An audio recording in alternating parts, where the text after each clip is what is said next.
आजकल वीडियोस में ये वाला इफेक्ट काफ़ी देखने को मिल रहा है, तो आज की इस वीडियो में इस वाले इफेक्ट को बनाना सीखते हैं। तो जिस भी फुटेज के पीछे आप इस इफेक्ट को अप्लाई करना चाहते हैं, उस फुटेज को आप अपने टाइमलाइन के ऊपर लेकर आओ और उस म्यूज़िक के हिसाब से आप क्लिप के ऊपर आप मार्क करते जाइए जहाँ जहाँ पे उस म्यूज़िक का बीट आता है। मैंने अपनी म्यूज़िक की बीट के हिसाब से वहाँ पर मार्क कर लिया है। और उसके बाद जो आप बैकग्राउंड में क्लिप्स दिखाना चाहते हो, तो उन क्लिप्स को लाकर आप अपनी मेन टाइमलाइन के ऊपर लाकर रख दो और उसके बाद इस वाले क्लिप को आप नेस्टेड कर दीजिए और कोई भी नाम दे दीजिए।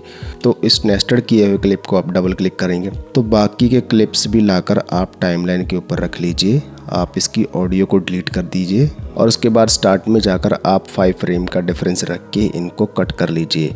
मैं इनको शॉर्टकट की से प्रेस कर रहा हूँ। शॉर्ट में इसको कट करने का तरीका है कि आप W को प्रेस करते जाइए। आप 5-5 फ्रेम के डिफरेंस के ऊपर W को प्रेस करते जाइए। तो इस तरीके से आपके पास जितने भी क्लिप हैं उन सबको आप 5 फ्रेम के डिफरेंस के ऊपर कट कर लेंगे। अगर आपके पास और क्लिप हैं तो इसी तरीके से आप उनको भी कट कर लीजिए, नहीं तो आप पहले वाले क्लिप्स को ही कॉपी करके रख सकते हो। उसके बाद आप अपनी मेन टाइमलाइन के ऊपर आ जाइए। उसके बाद आपका जो मेन क्लिप है उसको ड्रैग करके आप उसकी एक और कॉपी ले लेंगे। जहाँ से आपका इफेक्ट स्टार्ट होगा तो आप अपने ऊपर वाले क्लिप को उतनी लेंथ का कट कर लीजिए जितना आपका इफेक्ट बनेगा। मतलब आपका जहाँ से इफेक्ट स्टार्ट होगा और जहाँ से इफेक्ट आपका एंड होगा। और उसके बाद आप अपने ऊपर वाले क्लिप का कट आउट निकालेंगे।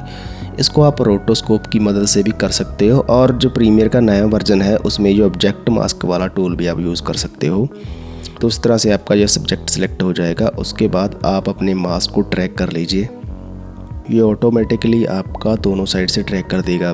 तो ट्रैक करने के बाद आप अपने मास्क को ओपेसिटी मास्क में कन्वर्ट कर दीजिए और उसके बाद जो आपका सेंटर वाला क्लिप है उसके ऊपर आप क्रॉप इफेक्ट अप्लाई कर दीजिए। तो क्रॉप की सेटिंग को आप अपने म्यूजिक की बीट के हिसाब से एडजस्ट कर सकते हो।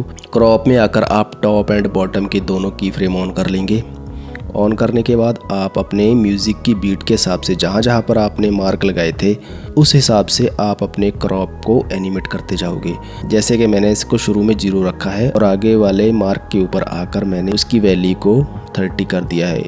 उसके बाद आप थोड़ा आगे जाओगे और उसके बाद आप बीट के हिसाब से थोड़ा और आगे जाकर जहाँ पर मैंने ये मार्क लगाया है वहाँ से थोड़ा कुछ फ्रेम पीछे आकर जहाँ पर ये मेरी म्यूज़िक का बीट है तो वहाँ पर जाकर मैंने इसकी दोनों वैल्यू को 50 कर दिया है।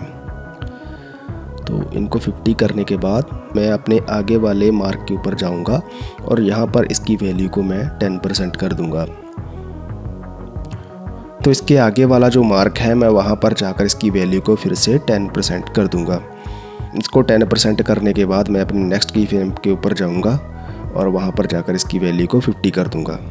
तो इस तरह आप अपने म्यूज़िक की बीट के हिसाब से इसको की फ्रेम कर सकते हो।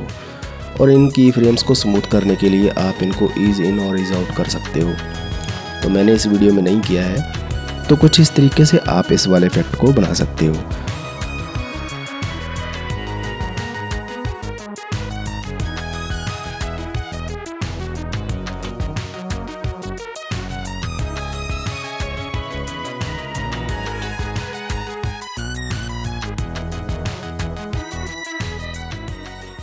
वीडियो अच्छा लगा है तो वीडियो को लाइक ज़रूर कर देना और चैनल को सब्सक्राइब कर लेना।